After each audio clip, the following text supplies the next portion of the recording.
Sino pa ho ba? Excel Balingsungay. Muli na naman mag-unboxing ngayon. Handa na po ba sila?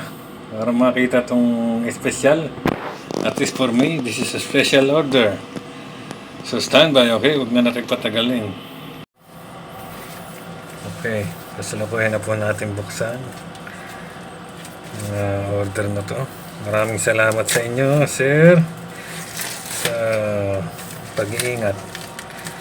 Siyempre, hindi na natin patatagalin dahil ngayon pa man, malamang nalaman niya na kung sino ang ating subject.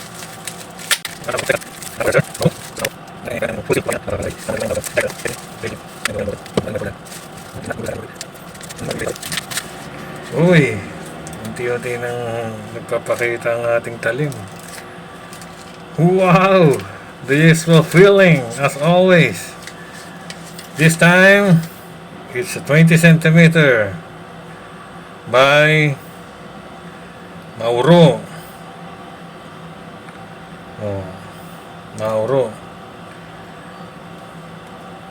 Wow, ano talaga.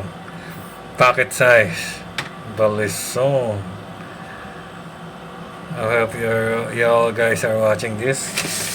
Let's put this aside para hindi makagulo sa background. Yan po, naamoy ko ang kanyang mabangong amoy. Nothing so special about this one. Aside from its size, 20 centimeter, a pocket size. You know, to be honest, I'm really not that confident to bring out a 20 centimeter Balisong with me. Siguro ang safest para sa akin is 16 centimeter. Anyway, I would like to make a shout out to my daughter for showcasing her skills in Balisong. I was really surprised. It only took her a couple of months to hone her skills, and then suddenly she can maneuver, you know, the piece. Anyways, once again, Mauro, Sir Mauro, maraming salamat po sa isang piyesang napakaganda uli. By the way, the detail of this one, let's talk about the blade.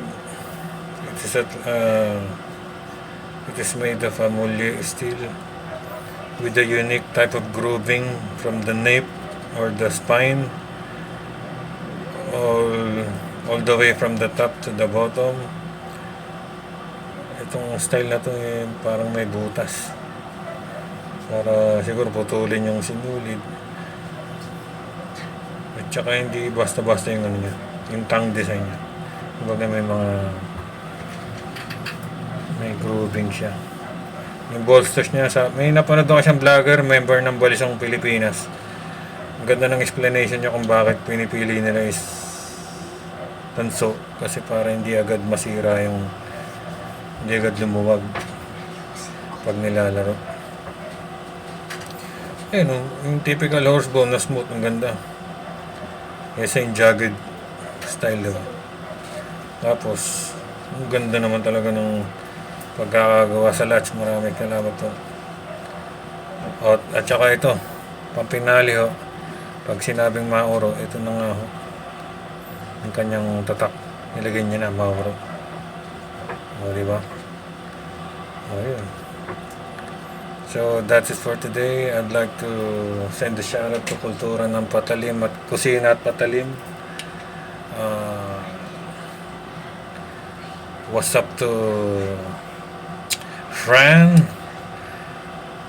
the Balisong Flipper, and by the way, that's my daughter, and